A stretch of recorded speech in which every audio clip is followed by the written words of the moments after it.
Hello, guys, and welcome to this video about the elements of narrative writing. Okay, hey, you're gonna notice the background has changed. I went and closed my closet, so that was super awkward. Okay, so this lesson, okay, and this lesson is about the elements of narrative writing. Okay, so let's go ahead and get to it. The first element of narrative writing is action. Okay, action is an element of a story, right? A narrative tells a story. It has action, big actions like running, and little actions like blinking, like licking your lips, like rubbing your hands together. You want to show us what your characters are doing and how they do it. That's going to be green. Stay tuned for that. The next one is dialogue. Let us hear what your characters' voices. What do they say and how do they say it? Any book, any novel you'll pick up has dialogue. It helps us get to know the characters and picture the stories in our mind. Next, inner thinking. This is what is your character thinking and feeling? What's happening on the inside, right? The things that we can't hear out loud. Usually, if you write a story in first person, that's the I, right? The I person who is writing in first person. Can tell you what they're thinking. Sometimes if you have a third person narrator, we're in the head of one character, so we know what they're thinking. And finally, our last element of a narrative is description. You want to describe the setting, the weather, people's clothing. What do things look like, sound like, taste like, feel like, smell like? Help us picture the world. So your description helps us do that. Okay. So what we're going to do is we're going to color code our stories. And here's the color coding diagram there. Action, we're going to highlight in green, dialogue in pink, inner thinking in blue, description in yellow. If we were in an actual classroom right now, I'd actually hand out highlighters and we do it on paper and a clipboard, but you're going to do it on your Google Doc. Okay. So here are the 2 pages from Prisoner B3087 that is our sort of model for how we're going to do this. Oh, one of my closet doors is still closed. Let's do that. Okay, so that helps. Okay, so we're going to take a look at this and we're going to do some highlighting. So what I like to do is pick one color and stick with it, go through the whole story. So I'm going to start with action. Okay, let's go to action. Let's see here. Thump, thump, thump. Not an action, although I know it's the sound. So we'll come back to what that is. Someone pounded on our door and we all jumped. Someone pounded on our door and we all jumped. I'm in green right now. Action. Open up on authority of the Judenrat. Oh, this should be there we go. Not action. Everyone look to my mother. There's an action. It was our flat after all, but she just watched the door with big round eyes. My heart was racing. What should we do? What could we do? Mama, I said, thump, thump, thump. Open the door, we'll break it down, said another voice, this time in German, a Nazi. Mama, I said, if we don't open up, they'll shoot us. My mother stared at the door. None of the other parents made a move. So because they aren't moving, I'm going to not call that action, right? Just staring. Here comes the questions. Is that an action? You could maybe say staring at the door is an action.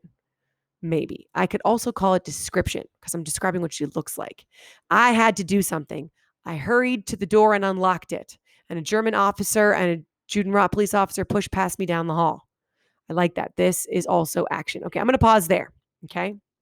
I'm just giving you an idea of how to do this. My next color is pink for dialogue. All right, let's come back and see pink for dialogue. Okay. Thump, thump, thump. It's not really dialogue. Dialogue needs to be humans talking. We'll talk about what that thump, thump, thump is in a second. Open up on authority of the Judenrat. Okay. Boom. Pink. It was our flat, but she just watched the door. No. You know what's nice about dialogue? It's got this very handy dandy punctuation. Mama, I said. Dialogue. Highlight pink. Thump, thump, thump. Open the door, we'll break it down, said another voice, this time in German, a Nazi. Okay. I mean, I guess I could, this time in German, maybe could go with that too. Mama, I said, if we don't open up, they'll shoot us. Dialogue. My mother stared at the door. She didn't do anything. Okay, I'm going to stop there because I'm stopping at the bottom of this paragraph. Oh, I retyped this because, I don't have actually sheets of paper to give out to you. Okay, so we've done our dialogue. We're going to go back now and look for blue, inner thinking. Okay, inner thinking. Let's come back here and look for blue, inner thinking. Thump, thump, thump. It was our flat after all. Is that inner thinking? Could be description. It's describing the apartment. The apartment is ours. But look at this. What should we do? What could we do? That's his thoughts.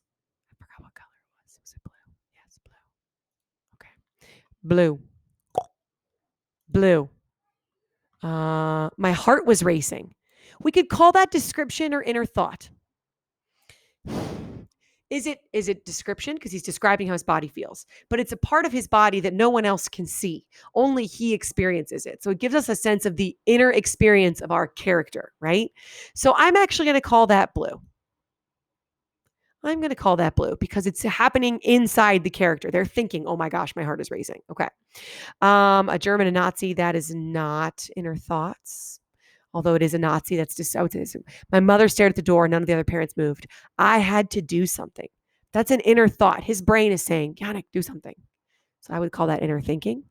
The Judenrat were the Jews the Nazis put in charge of the ghetto, and they had special police officers who had to take orders from the Nazis. He's not describing what he's thinking, feeling in his body. He's describing some facts, which I'm going to call our last color, which is description, right? What do things look like? What do things feel like? What are some of the facts of this? So I think thump, thump, thump is actually description because it's telling us what it sounds like, right? It's describing the sound of someone pounding on the door. I know you have to take an action to pound on the door, but I'm going to call that description. It was our flat after all, but she just watched the door with big round eyes. That's what his mom looks like. And that's describing the facts of their flat. So I'm going to call that yellow description. Okay, thump, thump, thump. Again, describing the sound. Onomatopoeia gives us the sound. My mother stared at the door. None of the other parents made a move. Description. What are the other parents doing? Tell me what you're seeing. And then finally, the Judenrat or the Jews, the Nazis, put in charge of the ghetto, and they had special police officers who had to take orders from the Nazis. That's sort of narrative, right? That's just facts that he's narrating about their world. He's telling me who these people are, what they're doing. So I'm going to call that description, right? Information. Okay, so I have now highlighted this. I want you to notice for a second. I've only done, the first quarter of the page, not a lot of the page. But notice already, I've had all 4 colors, all 4 narrative elements. And notice how they weave together. I don't have a big block of pink and then a big block of yellow and then a big block of blue. I have green, pink, green, yellow, yellow, blue. That keeps the reader interested. It helps them to picture the whole scene, not just one chunk at a time. Description all together can get boring. Dialogue only can get boring. What are people doing? I just don't want to hear people talking. But only inner thoughts can get boring. You're like, where is this person? What room are they in? What are they doing? Only action depends on the story you're telling. Spy novels have tons of action.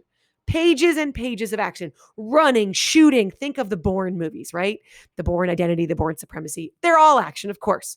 But in a narrative where you're telling a human story that is meant to communicate feeling and emotion and help develop empathy among the reader with what the person experienced in something as horrific as the Holocaust, you want to make sure you use a blend of the 4 elements of narrative and you weave them together. Okay. All right. Hopefully that was helpful. Thank you guys so much. Bye.